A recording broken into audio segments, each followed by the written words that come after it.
जन चेतना अभियान के परिपालन में मैं श्रीमती मोनिका जायसवाल, मुख्य न्यायिक मजिस्ट्रेट राजनांदगांव आपके समक्ष उपस्थित हूँ। जैसा कि आप सभी को विदित है कि हम न्यायाधीशगण नियमित रूप से समय समय पर जन सामान्य के मध्य उपस्थित होकर उन्हें कानूनी विषयों पर जानकारी दिया करते थे, जो कि वर्तमान में कोरोना महामारी के कारण संभव नहीं हो पा रहा है। कानूनी जागरूकता के इस अत्यंत महत्वपूर्ण एवं पुनीत कार्य के निर्बाध संचालन के लिए वर्तमान में हम डिजिटल प्लेटफॉर्म का उपयोग करके जन सामान्य से जुड़ने एवं उन्हें जागरूक करने का प्रयास कर रहे हैं। छत्तीसगढ़ राज्य विधिक सेवा प्राधिकरण का यह जन चेतना अभियान सामान्य जनता को कानूनी विषयों की सरल एवं बोधगम्य जानकारी उपलब्ध कराने की मंशा रखता है।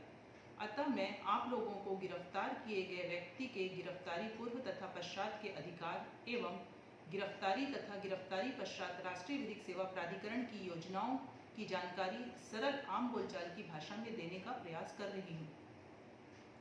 सर्वप्रथम हमें यह जानना होगा कि किस व्यक्ति को गिरफ्तार किया जा सकता है।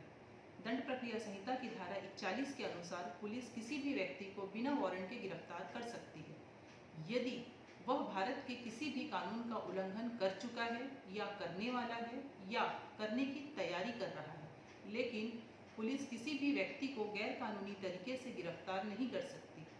गिरफ्तारी से संबंधित कुछ नियम पुलिस के कर्तव्य स्वरूप हैं, जिनका पालन उनको करना होता है। इसी प्रकार गिरफ्तार व्यक्ति को भी कुछ अधिकार प्राप्त हैं। भारतीय संविधान में भी अनुच्छेद 21 में यह प्रावधान किया गया है कि किसी व्यक्ति को उसके प्राण एवं दैहिक स्वतंत्रता से केवल कानून द्वारा स्थापित प्रक्रिया के अनुसार ही वंचित किया जाएगा, अन्यथा नहीं। इस तरह हमारे संविधान में भी यह स्पष्ट कर दिया गया है कि पुलिस भी विधिक प्रावधानों के पालन में ही किसी व्यक्ति को गिरफ्तार करके उसकी दैहिक स्वतंत्रता को बाधित कर सकेगी। किसी को गिरफ्तार करने वाला पुलिस अधिकारी दंड प्रक्रिया संहिता 1973 की धारा 41 ख, 50 तथा 50 क के अधीन अपने कर्तव्यों के पालन में स्वयं के पहचान हेतु अपने नाम का सही एवं स्पष्ट पहचान धारण करेगा, अर्थात सुस्पष्ट नेम प्लेट लगाएगा। गिरफ्तार व्यक्ति के पारिवारिक सदस्य या क्षेत्र के गणमान्य सदस्य साक्षी द्वारा अनुप्रमाणित तथा गिरफ्तार व्यक्ति द्वारा प्रति हस्ताक्षरित एक गिरफ्तारी ज्ञापन तैयार करेगा। गिरफ्तार व्यक्ति द्वारा नामित उसके रिश्तेदार या मित्र को व्यक्ति की गिरफ्तारी की सूचना देगा और तत्संबंध में विहित प्रारूप में इंद्राज कर रिकॉर्ड रखेगा। पुलिस अधिकारी गिरफ्तार किए गए व्यक्ति को उसकी गिरफ्तारी का कारण तथा जमानती अपराधी की दशा में जमानत के अधिकार के विषय में तुरंत जानकारी देगा। दंड प्रक्रिया संहिता की धारा 54 के प्रावधान अनुसार पुलिस अधिकारी गिरफ्तार किए गए व्यक्ति की गिरफ्तारी के तुरंत बाद शासकीय चिकित्सा अधिकारी से उस व्यक्ति का परीक्षण कराएगा। धारा 41 घ दंड प्रक्रिया संहिता के अनुसार व्यक्ति को अपनी पसंद के अधिवक्ता से मिलने का अधिकार है। धारा 57 दंड प्रक्रिया संहिता के तहत पुलिस अधिकारी बिना मजिस्ट्रेट की अनुज्ञा के किसी व्यक्ति को 24 घंटे से ज़्यादा निरुद्ध नहीं रख सकता। गिरफ्तार किए गए व्यक्ति को गिरफ्तारी के कारणों को जानने का अधिकार, पसंद के अधिवक्ता नियुक्त करने का या अधिवक्ता से परामर्श करने का अधिकार, गिरफ्तारी के 24 घंटे के भीतर मजिस्ट्रेट के समक्ष प्रस्तुत किए जाने का अधिकार संवैधानिक अधिकार के रूप में अनुच्छेद 22 में भी प्रदत्त है।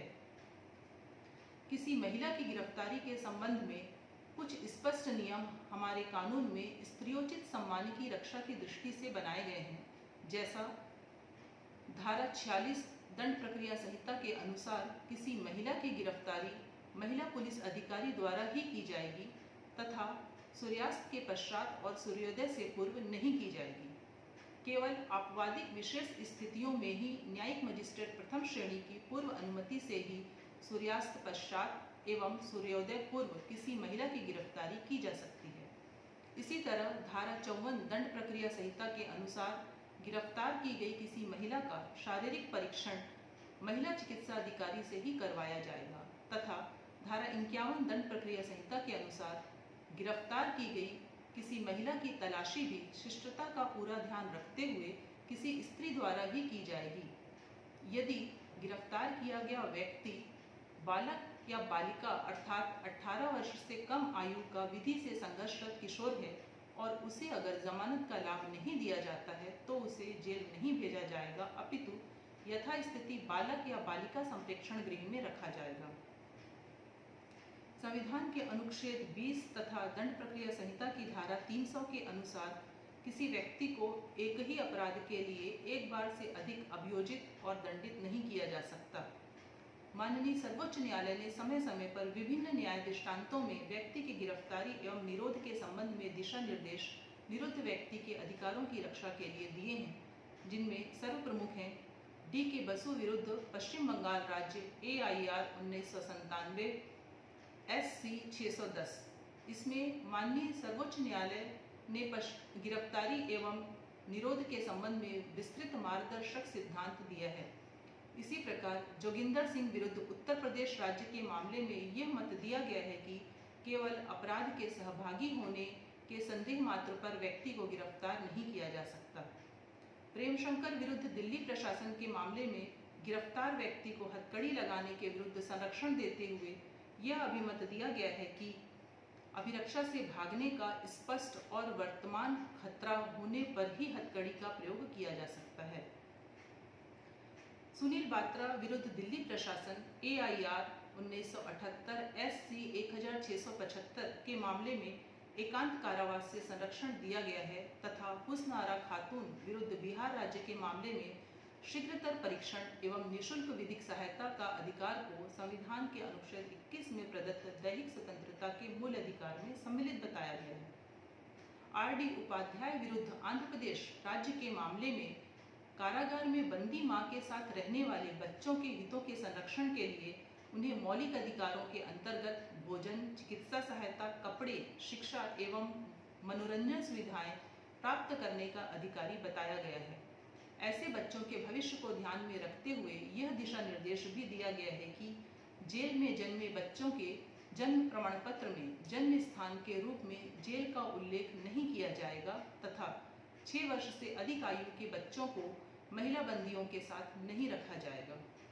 राष्ट्रीय विधिक सेवा प्राधिकरण द्वारा गिरफ्तार एवं निरोध में रखे गए व्यक्तियों के अधिकारों के संरक्षण एवं कल्याण हेतु प्रत्येक थाने में पैरालीगल वॉलंटियर्स की नियुक्ति की जाती है, जो यह सुनिश्चित करेंगे कि गिरफ्तार किए गए व्यक्ति को गिरफ्तारी के कारण जमानत के अधिकार तथा नातेदार को गिरफ्तारी की सूचना दी गई है। साथ ही वे स्वयं गिरफ्तार व्यक्ति को उसके अधिकारों से अवगत कराएंगे।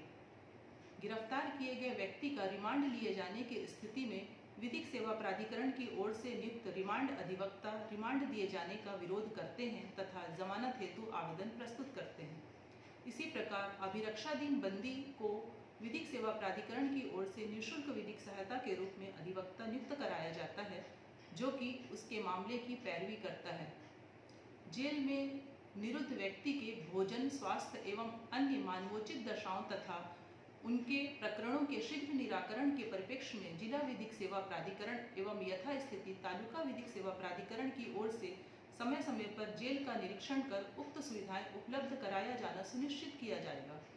इन सब के बावजूद भी यदि किसी गिरफ्तार किए गए व्यक्ति को विधि विरुद्ध रूप से गिरफ्तार या निरुद्ध किया जाता है या उसको विधि द्वारा प्राप्त अधिकारों का अतिक्रमण किया जाता है, तो वह सीधे रिट के माध्यम से माननीय उच्च न्यायालय अथवा माननीय सर्वोच्च न्यायालय से उपचार प्राप्त कर सकता है।